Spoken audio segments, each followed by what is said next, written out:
जंतर मंतर पर हम मौजूद हैं। सीजेपी का प्रोटेस्ट लगातार जारी है। धर्मेंद्र प्रधान के इस्तीफे की मांग हो रही है।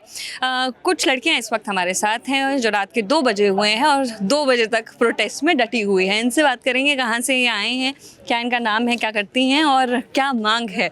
आपका नाम क्या है? लाइबा। लाइबा। आपका क्या नाम है? अलीशा। अलीशा। और आपका? रोजी। रोजी। कहाँ से आए हैं आप लोग? हम हिमाचल से और मैं जमशेदपुर से आए हैं। सिर्फ इस प्रोटेस्ट के लिए यहाँ पर आए हैं या कोई और भी? आप हाँ ये सिर्फ प्रोटेस्ट में शामिल होने के लिए आए हैं। हिमाचल में कहाँ से? कुल्लू डिस्ट्रिक्ट। कुल्लू से हैं। तो क्या लगता है आपको इस प्रोटेस्ट में? पहले तो मुझे ये बताइए, घर पे बता कर आए हैं कि सिर्फ इस प्रोटेस्ट में शामिल होने जा रहे हैं? हाँ घर पे पता है। घर पे बताया, क्या बोला घर वालों ने? प्रोटेस्ट में जाना है और पता है घर वालों को क्या चल रहा है देश में, तो हम तो लड़ लिए घर वालों से भी। जाना है, आप कर लो सपोर्ट जिसको। लड़के आए, घर वाले किसे सपोर्ट करते हैं?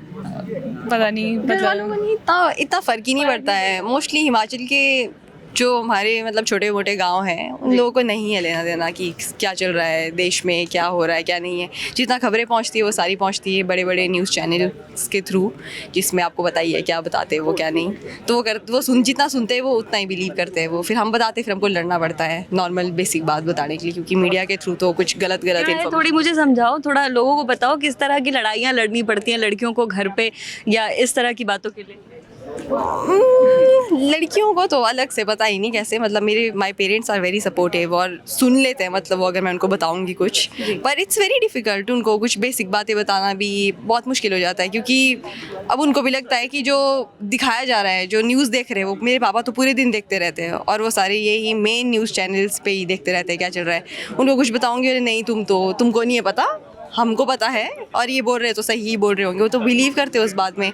तुम तो नया नया इंस्टाग्राम पे देख के छोटा इसलिए बोल रहे हो तुम, इसलिए ये तुम्हारी बातें होगी, बच्चों वाली बातें। ये ऐसा नहीं है, कुछ भी सही चल रहा है देश में सब कुछ, क्योंकि उनको दिखाया जा रहा है सही चल रहा है, पर असलियत में ग्राउंड रियलिटी। आपको क्या लगता है सही चल रहा है देश में सब? कुछ नहीं चल रहा है सही। अभी तो ये एक बात पे बात हो रही है, एक चीज़ पे आवाज़ उठा रहे हैं अभी हम, क्योंकि ऐसे नहीं हो सकता। लाइफ की कोई वैल्यू नहीं हमारे देश में।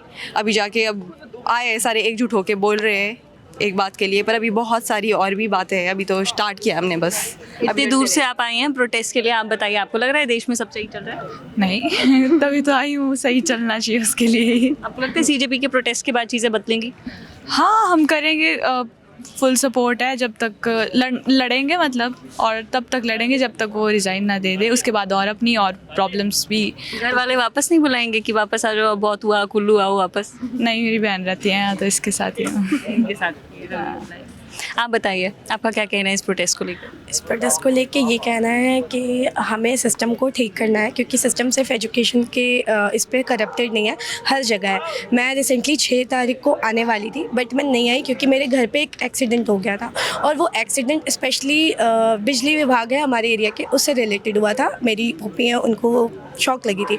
उसको 10 साल से बोला जा रहा है कंटिन्यू कि आप इसे हटा दो, ये रेजिडेंशियल एरिया से पार हो रहा है, बट नहीं हटाया जा रहा है। जिस दिन एक्सीडेंट हुआ उनका चांसेस नहीं था, वहाँ पे एक हॉस्पिटल है TMH, टाटा मेन हॉस्पिटल, तो वहाँ पे हम लोगों ने उन्हें एडमिट किया, बहुत मुश्किल से किया। बट जब बाकी लोग कर रहे थे तो मेरा ये था कि मैं जाऊँगी SDO को डायरेक्टली कंप्लेन करने, बट ड्यू टू कि मैं लड़की हूँ और ऐसे जगह पे हूँ तो मेरी आवाज़ दबा दी गई। तो मुझे कहीं ना कहीं यही लगा कि इतनी जो सिस्टम करप्ट है इसको ठीक होना ज़रूरी है। अगर ये आज ठीक नहीं होगी, या फिर आज अगर कोई आवाज़ उठा रहा है उसके खिलाफ अगर मैं खड़ी ना होंगी, तो ये आज मेरे घर पे जो है ये हर दिन किसी ना किसी के यहाँ होगा। आगे चल के हमें फेस करना होगा, हमारी जनरेशन को फेस करना होगा। आपके पेरेंट्स सपोर्ट कर रहे थे कि रात को ऐसे 2 बजे तक तुम प्रोटेस्ट में शामिल हो? उनका क्या कहना? मैं बता के नहीं आई थी, बट कल रात में यहाँ थी, और जब मैं वापस गई सुबह में, मैं सोई तो 10-11 बजे मुझे कॉल आती मम्मी की, कहाँ है तू, क्या कर रही है, तेरा नीट का पेपर लीक हुआ है तो तू क्यों कर रही है। मेरा छोटा भाई नीट का प्रिपरेशन कर रहा है, बट बोली कि वापस आ जाओ, ये सब करना नहीं है। तो मैंने बोला अगर आप सपोर्ट कर रही हो तो कॉल करना, नहीं कर रही हो तो मत करना। फिर मैं दिन में यहाँ आई, मैं स्टेज के पास थी तो मम्मी की कॉल आई, तो मैंने बोला मम्मी मैं तो यहीं पे हूँ, आप सुनोगी तो सुन लो। वो आधे घंटे कॉल पे सुनी, फिर बोली कि ठीक है। ठीक है, फिर हाँ आप मान गई हैं मम्मी की, जा सकते हो प्रोटेस्ट में? हाँ बोली ठीक है, जो करना है कर लो। ये मालूम है कि रात को भी प्रोटेस्ट में? हाँ पता है उन्हें। अब पता है? अब पता है। अब मान गए हैं? अब चलिए ठीक है। तो ये जंतर मंतर पर हम मौजूद हैं, लगातार अलग अलग जगहों से यहाँ पर लोग पहुँचे हैं। कुछ लोग बता के पहुँचे हैं, कुछ लड़कियाँ हमारे साथ हैं जिनका कहना है कि वो बिना बताए आई हैं, लेकिन वो चाहती हैं कि सिस्टम में बदलाव हो, इसीलिए रात के 2 बजे भी ये लड़कियाँ जो हैं प्रोटेस्ट के लिए यहाँ पर पहुँची है। फिलहाल इस रिपोर्ट में इतना ही। मेरा नाम है नेहा धीमान, कैमरा के पीछे से मेरा साथ दिया है हिमराज ने। देखते रहिए दी लंदन टॉप। शुक्रिया।